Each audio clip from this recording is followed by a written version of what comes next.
Assalamualaikum warahmatullahi wabarakatuh. Bismillahirrahmanirrahim. Alhamdulillahi rabbil alamin. Wassalatu wassalamu ala ashrafil anbiya'i wal mursalin wa ala alihi wa sahbihi ajma'in. Rabbi syrah li sadri wa yassir li amri wahlul 'uqdatam min lisani yafqahu qawli wala hawla wala quwwata illa billahil aliyyil azim. Muslimin, muslimat yang dirahmati Allah, alhamdulillah, syukur kita ke hadrat Allah. Pada pagi ini dapat kita bersama. InsyaAllah pagi ini kita dengan Tuan Syekh Ahmad Fahmi Zamzam Al-Banjari An-Nadwi Al-Maliki Hafizahullah Ta'ala. InsyaAllah tuan-tuan, sementara kita tunggu Tok Guru sampai, kita sambung kitab kita dulu sikit. InsyaAllah pagi ini kita sambung hadis yang ke 345 pada muka surat 1, muka surat 1, hadis yang ke 345.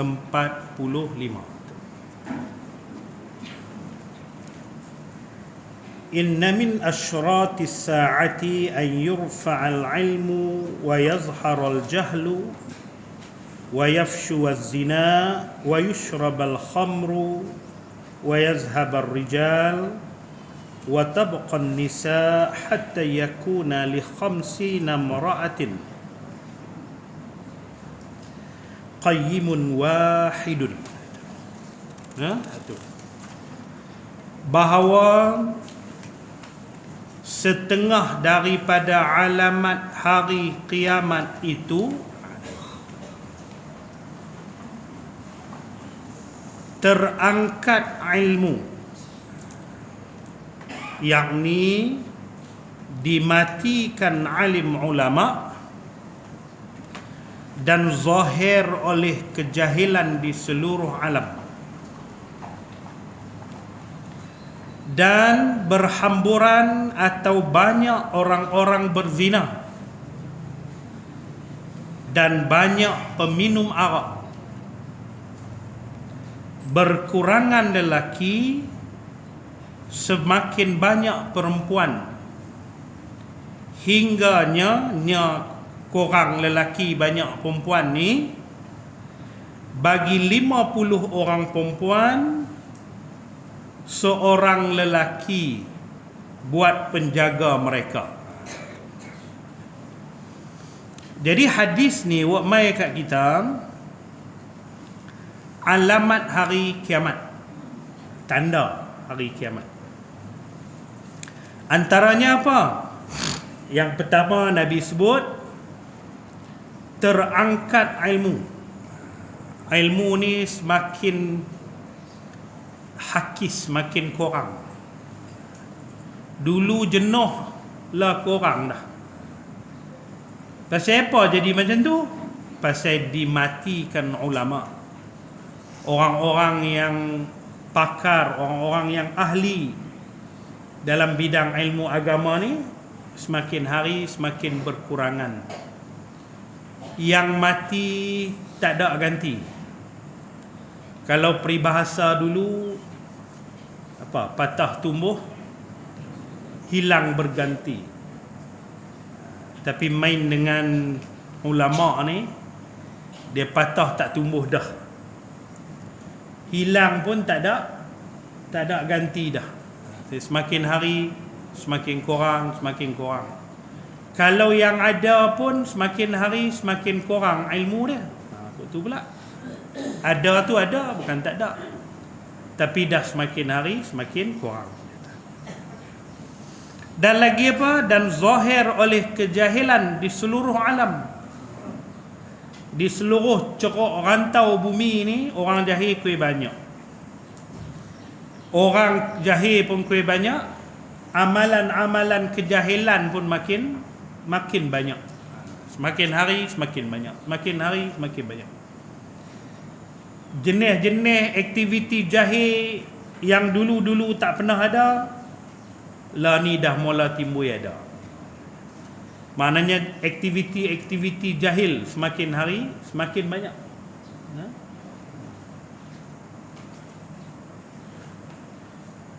Bawa kerusi tu belakang orang puan, banyak kerusi tu. Lagi apa? Dan berhamburan atau banyak orang-orang yang berzina.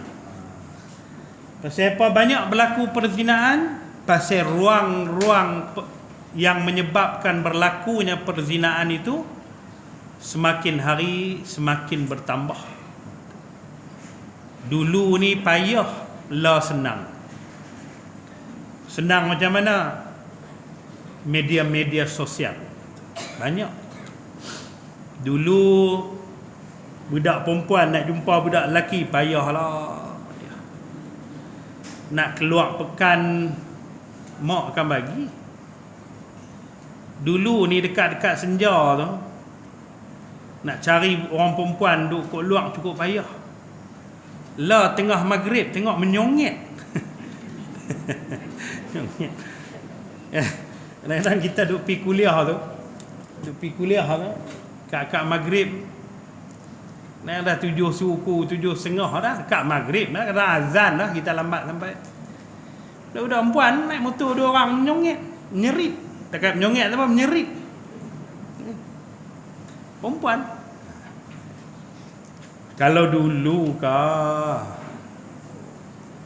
pukul 6.30 tu ayah ingatlah. Nampak masuk lekas. Dululah, jangan kata nak darah, budak-budak lelaki terona pun jarang keluar. Kadang-kadang tu jangan kata waktu senja. Kita duduk balik kuliah 10 malam 11 malam, ramai budak-budak perempuan. Kadang-kadang tu hak budak perempuan sakam dia budak lelaki. Kadang-kadang mereka duduk lepak tempat tunggu bas, budak lelaki lalu mereka kelui. Hoi, mereka kelui. Ni bukan kata mereka. Mereka kelui, yang budak lelaki pemalu lah. Naik motor. Dia kelui. Hoi, ish. Dia hilang lah. Itulah bila Nabi sebut, kalau dah tak ada rasa malu tu, buatlah sesuka hati. Maknanya yang duk jaga kita ni daripada kelaku tak elok, daripada buat benda mungkar, buat benda maksiat ni pasal malu.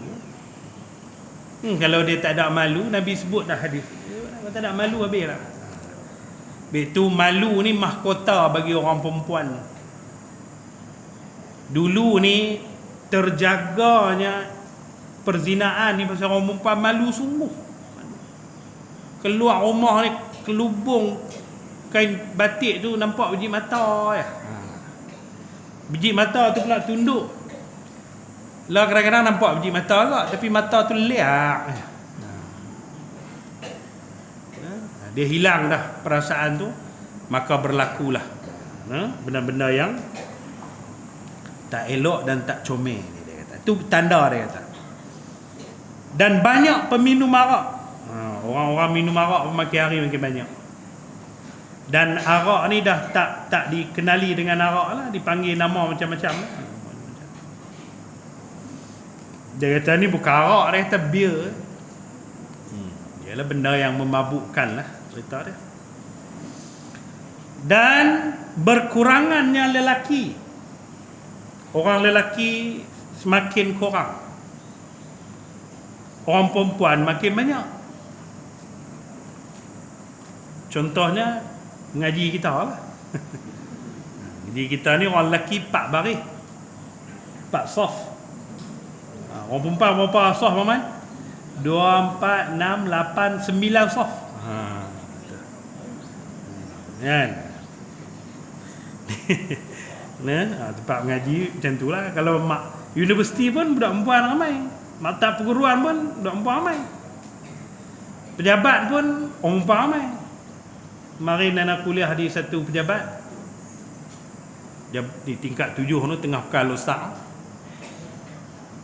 Lelaki ada santak sampai 10, perempuan 3-40 orang. Tu pejabat. Berapa bulan lepas nak pergi satu pejabat di Wisma Persekutuan tu, Wisma baru lah. Lelaki ada 2 orang. Staf perempuan ramai lah. Ramai lah. Lepas tu mereka kata apa kan lah. Mereka kata 2 orang ni pun ustaz. Mereka kata mereka lah. Mereka kata kami 2 orang ni beda tangkap tikus ya. Saya kalau tikus masuk, dia tahu perempuan tak orang ni tangkap. Tu ada agaklah 2 orang staf lelaki kata beda tangkap tikus. Melawak, mereka melawak. Tapi itu dia lah. Dia semakin hari semakin berkurangan.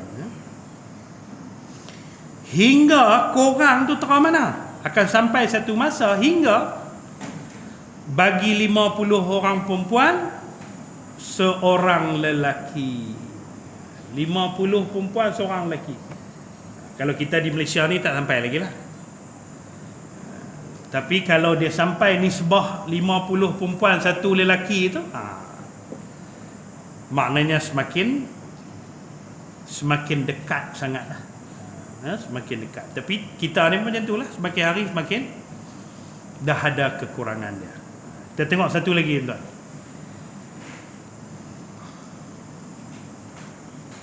Innama yadkhulul jannata man yarjuha wa innama yujannabun nara man yakhafuha wa innama yarhamullahu ta'ala man yarhamu. Hanya saja yang masuk syurga itu ialah yang berharap akan dia. Nabi kata orang yang boleh masuk syurga ni orang yang nak sungguh-sungguh kepada syurga. Dan dijauhkan akan neraka itu ialah mereka yang takut akan dia. Yang nak masuk syurga ni Nabi kata yang mau. Bila dia sungguh-sungguh mau, tentu dia buat benda-benda yang boleh menyebabkan dia masuk syurga. Itu maksud Nabi. Bukan takat mau, lepas tu tak buat apa. Bila dia mau, tentulah dia ikhtiar. Dia usahakan supaya terbuka jalan dia untuk masuk ke syurga. Yang masuk neraka ni, yang dijauhkan neraka ni pula ialah mereka yang takut akan neraka tersebut. Bila dia takut dekat neraka tu, maka nescaya dia melakukan sesuatu yang menyebabkan dia jauh daripada api neraka. Dan hanya sahaja dirahmat oleh Allah itu mereka yang berpengasih dan penyayang. Dan Nabi sebut di sini yang Allah merahmati itu siapa dia? Orang yang ada sifat pengasih dan sifat penyayang. Jadi orang yang dikurniakan benda tu adalah orang-orang yang dirahmati oleh Allah. Cukuplah tuan-tuan 2 hadis. InsyaAllah saat lagi kita dengan Tuan Syekh Mat Fahmi yang dah dalam perjalanan.